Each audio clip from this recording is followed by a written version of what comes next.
Runner 2049 is the long-awaited sequel to the original Blade Runner film that came out in 1982. That one was directed by Ridley Scott, and this one he's only producing. They gave the job of directing to Denis Villeneuve, who's been making some pretty great movies recently. And when the screenings were happening for this movie, what Denis Villeneuve told a lot of the press is that they should probably not talk so much about the plot when describing the synopsis and during the review. So I'm gonna try to do that too, in respect to the viewers as well, because this movie, there's some stuff that goes down that caught me completely by surprise, and I kinda wanna recapture the same experience for you. So all I'll really say about the movie is that there's a police officer named Officer K, played by Ryan Gosling, who's trying to solve a case, and while along his journey he runs into Harrison Ford's character Rick Deckard from the previous Blade Runner film, and Officer K may need certain things from Rick Deckard. That's all I'm going to say about the movie plot-wise. I was really excited to hear about another Blade Runner movie. The first Blade Runner movie, I love that movie for many different reasons, so when they finally announced that they were going to make a sequel about like 35 years later, I was like, I'm honestly surprised that it took them this long, because the world itself that they set up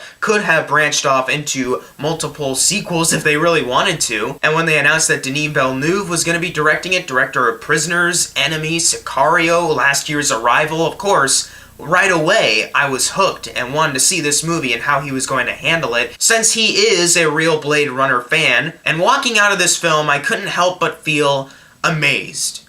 I think this is Denis Villeneuve's best work to date. Blade Runner 2049 is incredible. And a lot of it has to do with Denis' direction and how he handled the movie. He had a hard job of trying to recapture this feeling that the world gave off and trying to recapture certain images about the world that we lived in that movie. And seeing how they recreated the world for this movie, it is honestly a stuff of wonder. Like, I think about movies and filmmaking all the time, and this movie right here is true, like, filmmaking masterwork. Like, there's so much, like, visual effects-wise, cinematography, sound design, the score, direction, like, there's so much going into this film.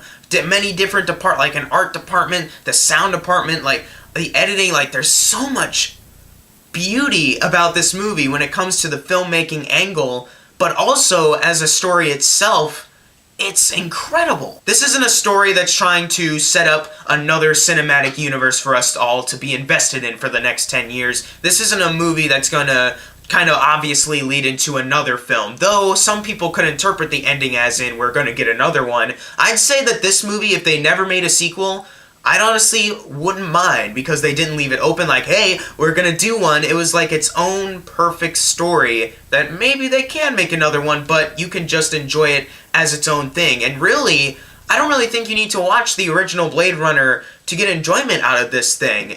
It's like its own beautiful story that's a part of this larger universe set up by the first Blade Runner movie. That, to me, is the perfect way that they went about telling this story. They could have tried making this like, hey, we're gonna have like multiple different Blade Runner movies, it's gonna be a new trilogy, we're gonna make 4 back-to-back, James Cameron Avatar style. Instead, Warner Brothers, Denis Villeneuve, they went in with the open mind of, we are going to make one big epic movie. This movie is about 2 hours, 43 minutes in total. It is long, it is pretty much an epic, but it is all worth it in my eyes. There wasn't a single frame of this film that I thought was out of place, didn't need to be there, should have been cut out. Watching the movie, I cannot imagine any of these scenes being cut out or being removed for time's sake or just story-wise. It all felt perfect. A part of me doesn't want to be this surprised that this movie is amazing, because of Denis Villeneuve's past films have also been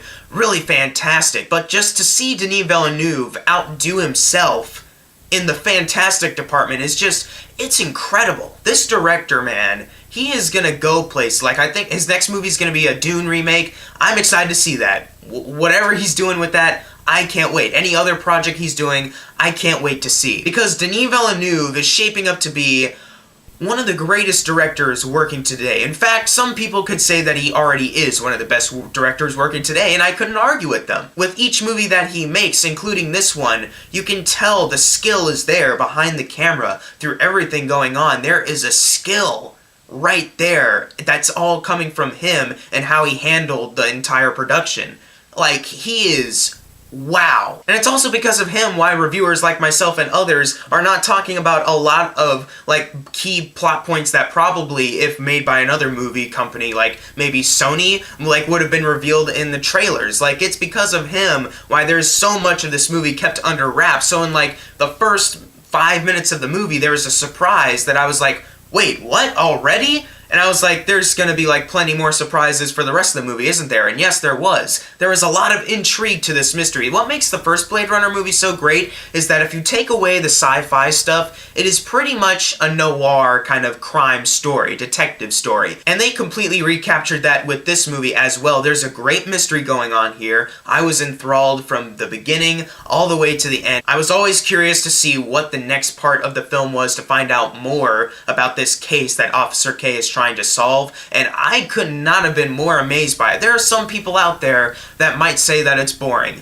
Okay, more power to you if you don't like it, whatever, but I can't see it. I honestly will not be able to see it because this movie, just from the way it's crafted visually, but also story-wise, writing, like, it's a masterpiece. And I don't want to talk to death about this because a lot of other people probably will and probably will make that the main focus, but the visual effects, they are outstanding in this film. The set design, the costumes, everything is done so well to make you feel like that this is a world that you could live in. Similar to the first Blade Runner movie, that's a world that you could see actually existing and you being a part of. It completely transports you into this fictional world. And to see how the first Blade Runner was really revolutionary with some of its effects and even CGI, to see the next Blade Runner film, like 30 or so years later, actually outdo a lot of films this year when it comes to visual effects, like, that is something. And this is a movie that only cost about $150 million. Now, of course, that's a lot of money, but if you look at some other movies that maybe aren't even as long, like runtime-wise, as this one, like Transformers: The Last Knight, cost about like $220 or so million.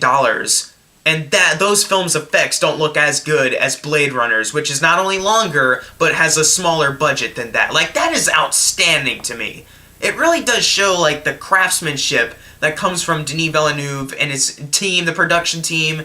It's amazing to me how certain directors can actually make movies look so grand and expensive when really the budget, considering a ton of other blockbusters, is really quite moderate. And of course the first Blade Runner score was really great, dealt with electronic instruments very well. I think the score for Blade Runner 2049 maybe doesn't top it, but kind of meets it perfectly. And it's from a different guy, Vangelis, I think that's how you pronounce it, came out with his score for the first movie. And for this one they got two guys, Benjamin Wallfisch and Hans Zimmer. They worked perfectly together to make the score, and this score is just, it is a total euphoria for the ears. Like, it is something that you will want to go see it in IMAX for, so you can take in all of the music, because it is so good. And this is coming from me, who's not even really a big, like, electronic music guy. I'm more of a fan of, like, jazz, like, actual, like, music from real instruments.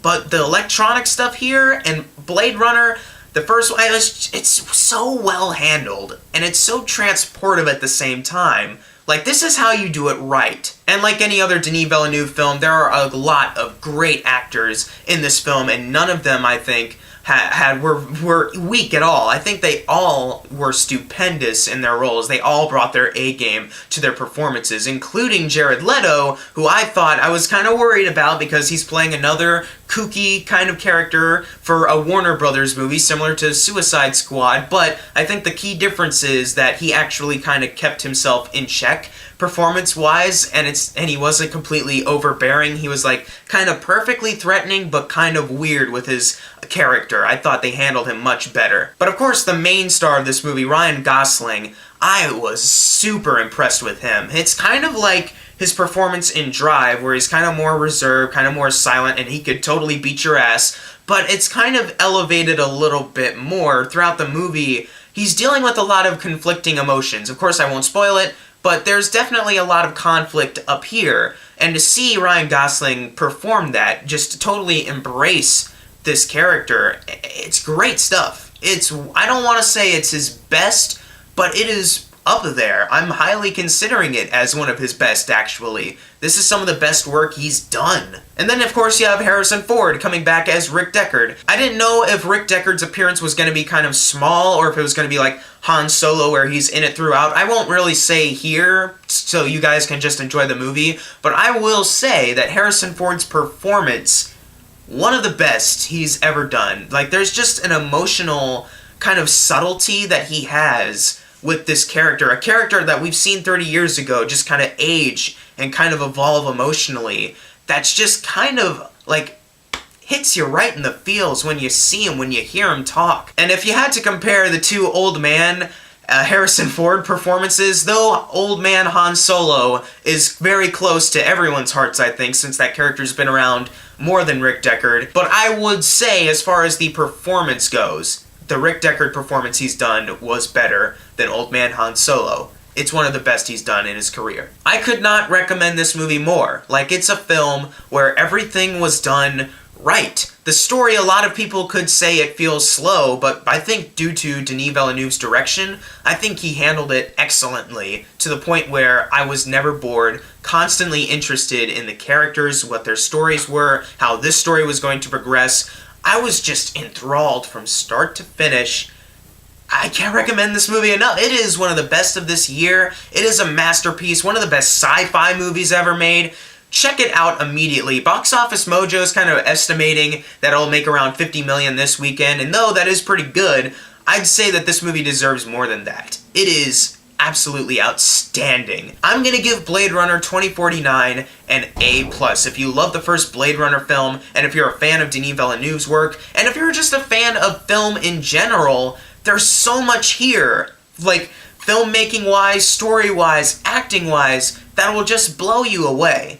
And that's why this movie's one of my favorites right now, because there's just so much to love about it. There's so much to take away from it. I could go back and watch it again, and I might be able to pick up more from it, actually. It's one of those perfect kind of films. They had a story to tell. This movie's not trying to be anything else other than this one epic story, and I loved it from start to finish. But guys, did you see Blade Runner 2049, and what did you think of it? Leave it in the comments below, and as always, thank you guys for watching. Make sure to subscribe. I'm Jackson Fulcher. See you guys next time.